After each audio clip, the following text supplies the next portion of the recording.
महाकाल। आज हम बात करने वाले हैं कि ब्रह्म मुहूर्त के बारे में। बहुत सारे लोग ऐसे हैं जिनको ब्रह्म मुहूर्त को लेकर बहुत समस्या रहती है, बहुत कन्फ्यूजन रहता है कि आखिर ब्रह्म मुहूर्त क्या होता है। ब्रह्म मुहूर्त कोई आध्यात्मिक समय है या फिर इसका कोई वैज्ञानिक तथ्य भी है इसके पीछे, या फिर सिर्फ दकियानूसी है। तो देखिए, जो ब्रह्म मुहूर्त है कोई दकियानूसी वाली चीज़ नहीं है। अब बहुत से लोग आप लोगों में से जानते ही होंगे कि 24 घंटे में 30 मुहूर्त होते हैं, जिनमें से एक ब्रह्म मुहूर्त भी है। प्रत्येक मुहूर्त 48 मिनट का होता है। ये बात बहुत से लोगों को पता होगी। तो जो ब्रह्म मुहूर्त का समय होता है यह सुबह 4:24 से 5:12 तक होता है, ब्रह्म मुहूर्त का समय। और इसके पीछे जो ब्रह्म मुहूर्त के लिए जितनी सारी बातें कही जाती हैं कि ब्रह्म मुहूर्त में उठना चाहिए, ब्रह्म मुहूर्त में सोना नहीं चाहिए, या फिर ब्रह्म मुहूर्त में जाप करना चाहिए, पूजा पाठ करना चाहिए या भजन करना चाहिए, या फिर ब्रह्म मुहूर्त में विद्यार्थी हैं तो पढ़ना चाहिए, या फिर पहले तो गांव में क्या होता था कि अखाड़ा होता था, तो जो लोग पहलवान होते थे तो वो ब्रह्म मुहूर्त में ही उठकर पहलवानी भी किया करते थे। तो इतनी सारी चीज़ें होती थी। तो इसके पीछे कोई दकियानूसी या फिर कोई अंधविश्वास नहीं है। यह एक वैज्ञानिक तथ्य है कि ब्रह्म मुहूर्त का जो समय है इसे विज्ञान भी मानता है कि यह बहुत सही समय है। क्योंकि जो 24 घंटे की जो रिदम साइकिल होती है, अपनी बॉडी की क्लॉक होती है, बॉडी क्लॉक ये ब्रह्म मुहूर्त से स्टार्ट होती है, फिर ब्रह्म मुहूर्त से रिसाइकलिंग उसकी शुरू होती है, विज्ञान ये कहता है। और इसका जो आध्यात्मिक महत्व है, यह आध्यात्मिक महत्व यह है कि ब्रह्म मुहूर्त में हर देवी देवता, जितने भी देवता, सभी लोगों से, अपने अपने लोगों से पृथ्वी लोक में भ्रमण करते हैं। पृथ्वी लोक में उनकी शक्तियाँ या फिर उनके गढ़ या उनके सेवक सेविकाएं या फिर उनकी कोई न कोई शक्ति जरूर आती है पृथ्वी लोक पे भ्रमण करने। और जब वे पृथ्वी लोक पे भ्रमण करने आते हैं तो वे देखते हैं कि कौन क्या कर रहा है। जैसे कोई ब्रह्म मुहूर्त में उठकर पहलवानी कर रहा है, कोई विद्यार्थी है, बच्चा है, पढ़ने वाला, पढ़ाई कर रहा है, कोई साधक है, कोई मंत्र जप कर रहा है, कोई भजन गा रहा है।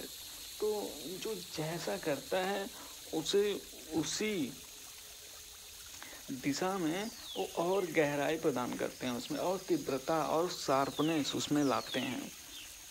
जो जिस दिशा में जा रहा होता है, जो कर रहा होता है, उसी में और शार्पनेस देते हैं और तीव्रता देते हैं। तो जो सो रहा होता है तो उसे ब्रह्म मुहूर्त में सुबह नींद भी बहुत अच्छी आती है, क्योंकि यही देवताओं का प्रभाव है।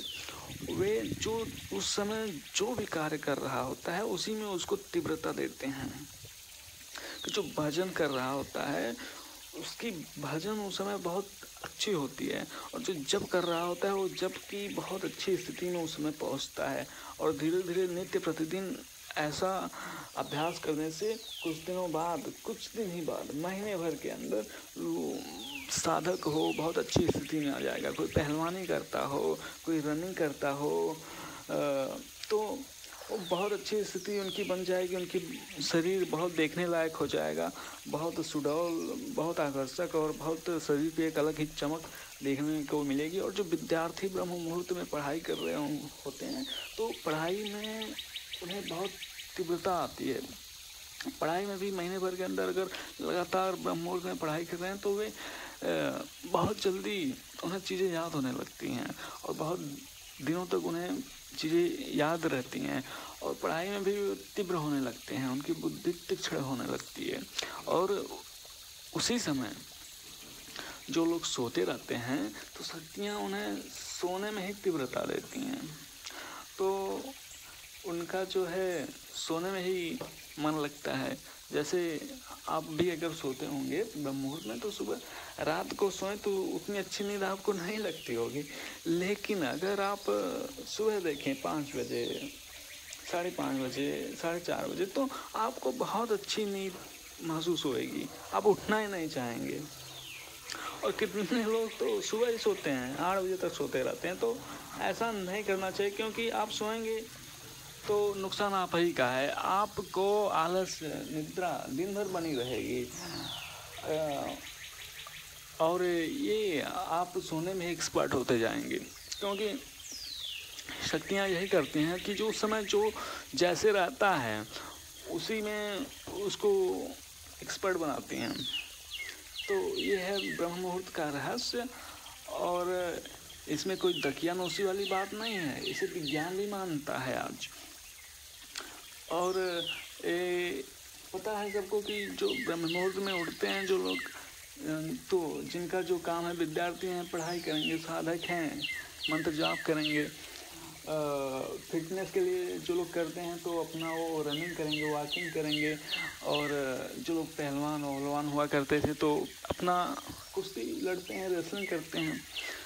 तो जो जैसा भी हो, लेकिन अगर ब्रह्म मुहूर्त में ऐसा नहीं है कि साधक है, मंत्र जपे तभी उसको आध्यात्मिक लाभ मिलेगा।